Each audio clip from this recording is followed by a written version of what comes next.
This is my first chance to see how this BlackBerry tablet works in the field in terms of filming. This is a very special place that very few people knew of, but unfortunately now it's on the tourist map and is being advertised. So like before, I'm not going to tell you its name, though some of you will probably know where it is or know somebody who's been here before. This is Inca period construction. And the reason why it's important to show you that is that what I'm going to show you next is not Inca construction in the same area. It is one of the greatest masterworks of the ancient megalithic people who existed and created astonishing structures long before the Inca arrived in the Sacred Valley or Cusco. Okay, this too is Inca period construction. Some of you have been told that the Inca made all the perfect, tight, super tight fitting work in Cusco, but that's patently not the case. The Inca were brilliant engineers, brilliant agricultural experts, brilliant social organizers, brilliant soldiers, but they did not have the capacity, nor would anyone, to be able to build or shape what I'm about to show you based on the tools in the archaeological record, which are bronze chisels and stone hammers. People today, if they were given bronze chisels and stone hammers, couldn't make what I'm going to show you. So it's doubtful the Inca did either. So what I'm going to show you next will blow your mind. Like that in behind me. And the one in front of me, which I'll show you next, should very much impress you. If it doesn't, you definitely have a problem. This is the masterwork. This is incredibly precision workmanship in stone. Now, it's hard to tell if it was done with hand tools or if something of this fineness and complexity required machine tools to do, but it is an aesthetic, absolute work of art. It doesn't matter what culture, what country, what hemisphere you go to. As far as I know, few can compare to something of this beauty. And not just this.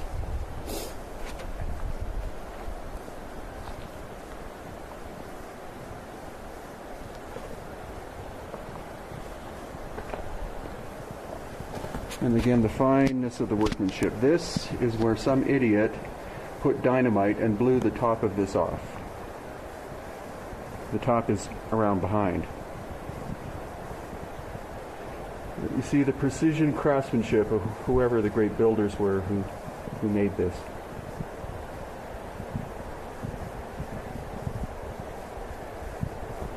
And it sat here and was in use for hundreds, if not thousands of years, until some idiot probably thought there was gold inside of it and blew the top off.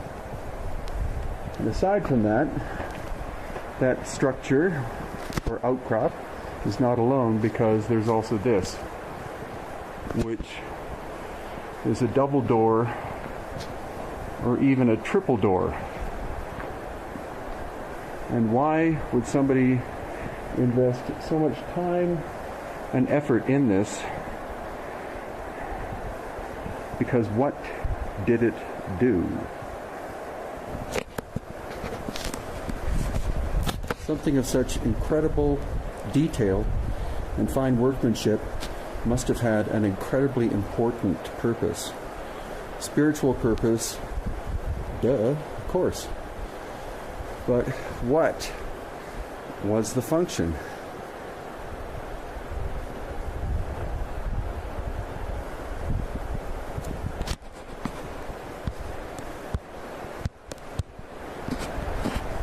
Some people have called it a stargate, as in a place for being able to travel from one place to another.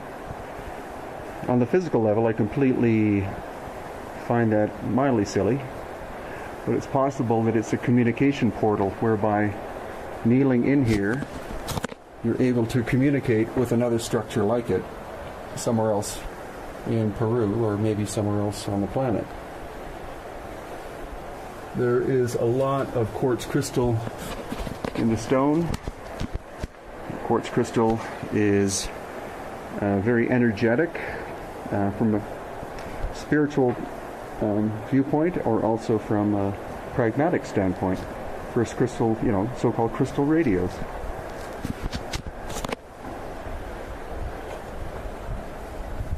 Corners are not sharp, they're all slightly curved.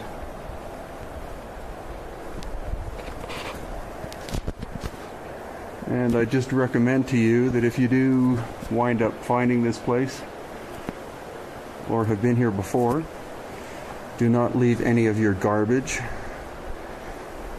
Do not take intoxicants here of any form. Don't abuse ayahuasca or San Pedro or any of the sacred medicines of Peru. Only do so under the supervision of a true shaman, and not some clown who calls himself that. And respect and love this place, because it's been here probably thousands of years, and that it deserves after all the abuse that it has experienced. So this is It's also quite Puma weak. Punku material, Hanging there as well. and you can see it's magnetic. And the way that we differentiate between the Puma Punku and the Tiwanaku periods is the gray stone is Puma Punku. And it is machined flat because this is 12 inches across, and there's no pivoting. That is a flat surface. And contrary to popular belief, there isn't one sun gate, there are 4 of them. This is one of them here. So the other 2 are at Puma Punku. But again, it's an example of why is it here, snapped or smashed in pieces, and then again over there you see that one sticking out. So we're beginning, I think, to see evidence of the fact that this was covered in mud a long, long time ago.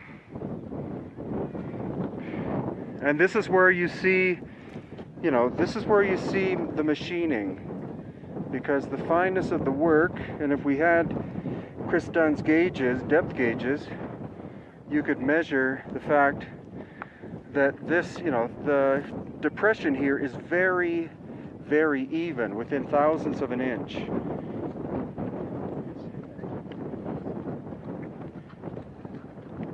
And where you find the, here's where you find sharp corners, especially in this depression. So where you find that, you don't find tool marks. If somebody had a hammer and chisel, they would make mistakes because they would overcut or slightly off. And both sides should be exactly the same. Check that again.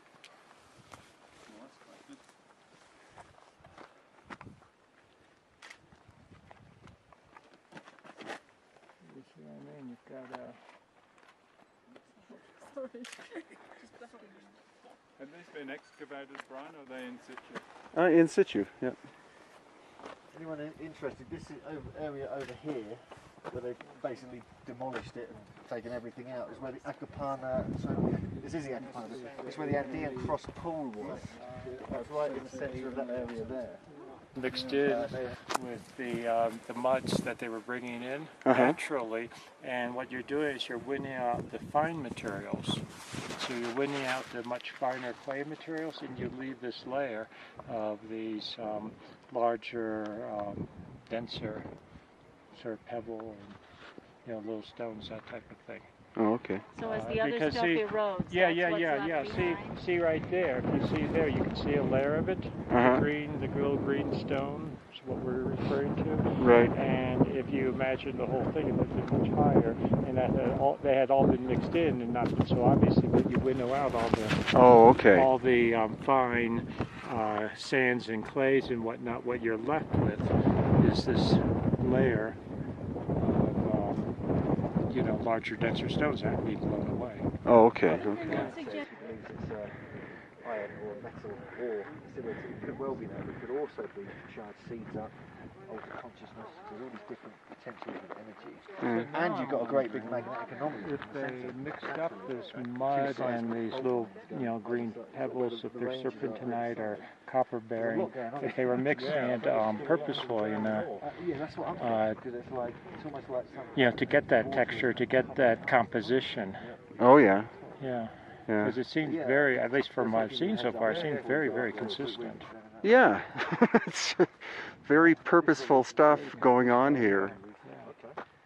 But you notice that the entire wall is the sandstone. Yeah, it's entirely sandstone. Whereas then we'll go to places where all of a sudden you have this mix of the two, and it's like, again, that's why I think this is a later construction made out of, one material for one specific reason. It looks like andesite up there. Well, no, but actually the smoking gun one is the one behind that little megalith there, because it's channeled out, it's fallen down. It's been brought here at some time in the past, but... What time do you want us by the gate? Yes.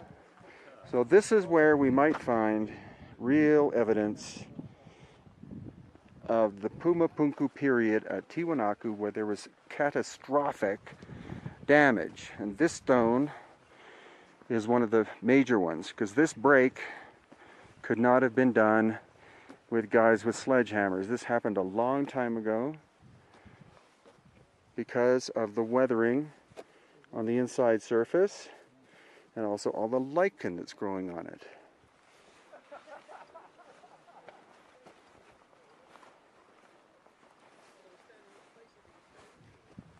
And that one in the background, that is so cool.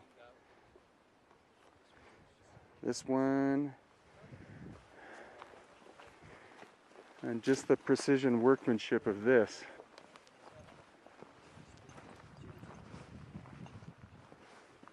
There's some inscriptions on this? There's graffiti. Graffiti, yeah. Okay. Oh yeah, look at that modern graffiti. Yeah, and also this. I mean, this is sloppy. I have That's very sloppy. I've got a hard stone, making that. Yeah, but what that looks like to me, that looks that looks modern. Yeah. That looks modern when someone was trying to quarry it. Exactly. Afterwards. Yeah. But this is a little this looks like a little model. It does. Yeah, with the stairway. Yeah, a little model with the stairway. It looks like a design, like they were planning it. Mm-hmm. Right. Started it on 2 different holes. Yeah, that's bang on. Okay, can you just go down the series? Yeah, that's bang on. So they are. That was the mistake I made. Okay.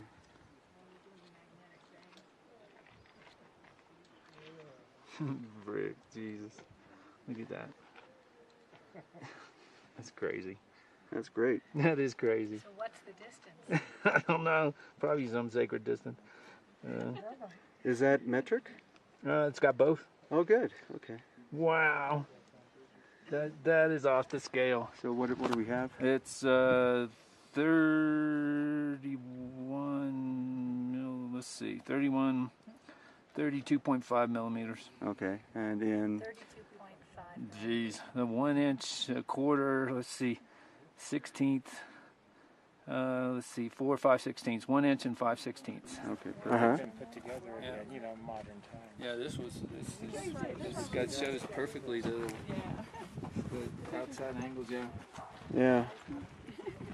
Yeah, that's what that's why we're seeing these incredibly smooth surfaces, and then these really rough ones in the back, because according to Kurt and others, this would be the exposed.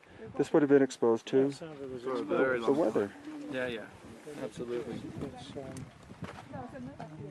This looks like it was 2 different. Uh huh. Yeah, it looks like molded again where another stone was on top of it. Yeah, exactly. That's what we see a lot of around Cusco in the Sacred Oh, Valley. exactly. I got totally that. think it was somehow made soft, and that's why they weren't worried about 90 degree. Uh-huh. Because they could make it soft, set the nugget block right on top, and it would totally make it seamless. Uh-huh. Just like it were Play-Doh or something. So, how do you think they made this stone soft? I don't know. Somebody in the group said that they heard of somebody that figured out some plants you could mix in the Amazon or something. So. Yeah, Who knows? I've heard that, but it would require thousands of gallons of this material. Bird work. Condor spit or Yeah, something. yeah, exactly. So this is that's one of the surfaces. Is this simply erosion? Because when you feel it, it's definitely different. From here through there, it changes. Was this just buried or Uh-huh. was it something else? I mean, that, please. Very surface. It's very clean. From the break here, you can see it's just a surface feature. Oh, okay. So that was probably exposure to the elements. Yeah. Maybe when they, picked it up, it looks like a fresher break even. Yeah, that looks like a very fresh break. Yeah. They just damaged it. The same here. Yeah. No, isn't it amazing? Yeah. See, that's what I'm talking about. How long did it take to break down that andesite? Right. Versus that surface. So can you give any, even a ballpark idea of how long it would take for this kind of weathering to occur? Or it requires proper Look examination? at this one. Look, this is different too. This has those Yeah. Oh, the knobs. Exactly. the knobs. That would even. That's an excellent point. Yes. That's what we saw in all the other ones. Uh-huh. So I'm That's, wondering they if could- that's Even older. well, I mean, it looks like you've got two different cultures here, actually. Uh-huh. Exactly. This one block. Yeah. I mean, look at this surface here. Yeah. It's a bit weathered. It's like they recycled it as well or smoothed it out. On that side. Uh-huh. This, it looks like you've got a very smooth surface here, but then they're doing something here. Yeah. And this looks like it's been used a couple of times. And then this stuff. Sandstone to me looks like it was molded. So I'm here to give a sense of scale at Sacsayhuaman. And in this instance, I'm standing below what is the shape of the paw of a puma, which you can readily make out. You can see the 4 toes that are up and the palm, and then part of the arm coming down. And that's a pictogram that was made by the builders. It's not the only one, there are a number of them. There's also a fish, there's a llama, and different birds as well that are part of the actual design and structure of the wall itself. So as if it wasn't a difficult job enough, for example, this corner one, Engineer Dan and I have calculated that that's exposed. We don't know how far down it goes, but exposed, it's 70 tons. And the stone itself, some people have said that it's limestone, but we think that it's andesite. And if it's andesite, which is the local stone of the area, then it's at least 6, if not 7, on the Mohs scale of hardness, which goes from 1 to 10, 10 being diamond. So 6 or 7 is at least grand. And how the people made it, nobody knows. So the reasoning behind the fact that all of this stone is different shapes and sizes, the conventional thought is these are the natural shapes, and so the reason why they did this is because it was the easiest way to do. You don't have to do too much work on each stone in order to get the shape. But it makes more sense, possibly, the logic behind it was partially for earthquake proofing, that if you have different shapes put together like this, then an earthquake wave going through it, it can't find a standard pattern in which to follow through. So maybe that makes the stone more stable. And in terms of accuracy and precision, this is what we're looking at. So the idea that slaves were responsible for this kind of work is probably kind of stupid, because I'm sure you can train a few slaves to be able to be precision stonemasons, but you're not going to be able to train them all. And what we find here is an example of our megalithic friends who built a lot, hundreds if not thousands of constructions farther up from Sacsayhuaman with their telltale signature, which is this curved intersection of the horizontal, more or less, and the vertical.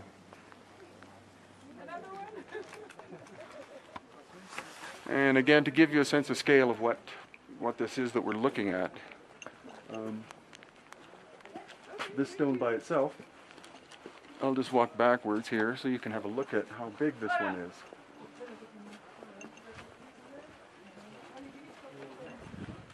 And around the corner.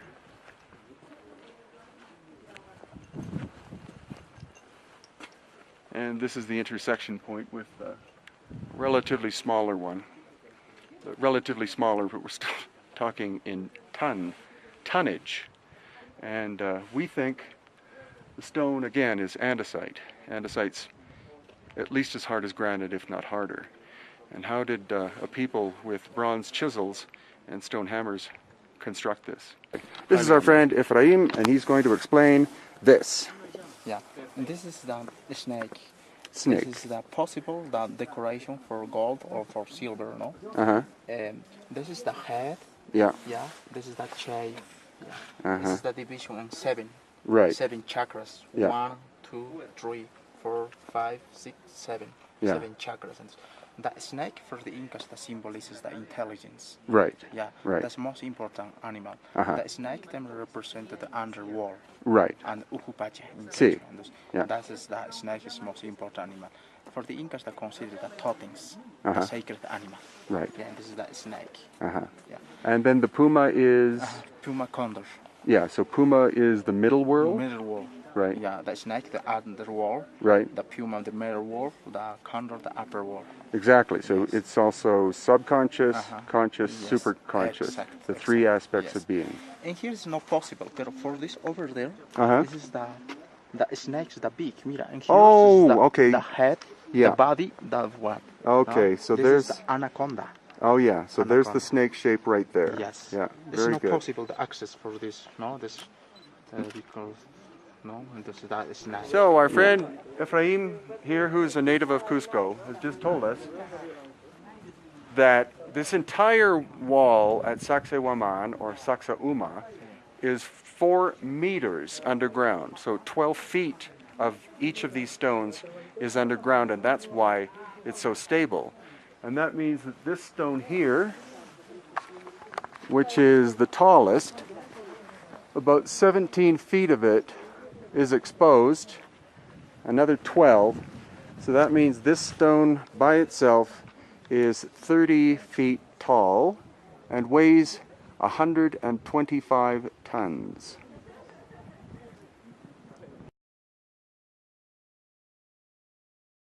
So you go from this kind of building, which is Inca,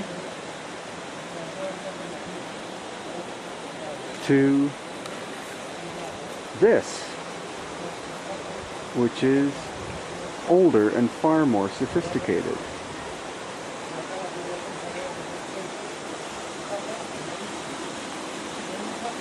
And this, where you have the technical perfection of interlocking stones with seemingly almost perfect surfaces.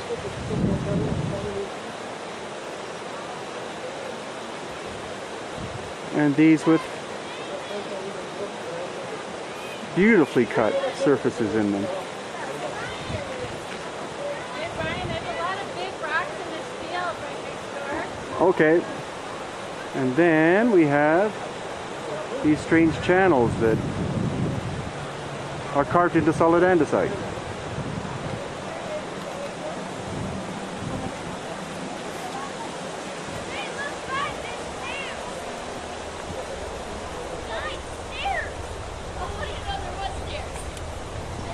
Well, that's good people finding stuff.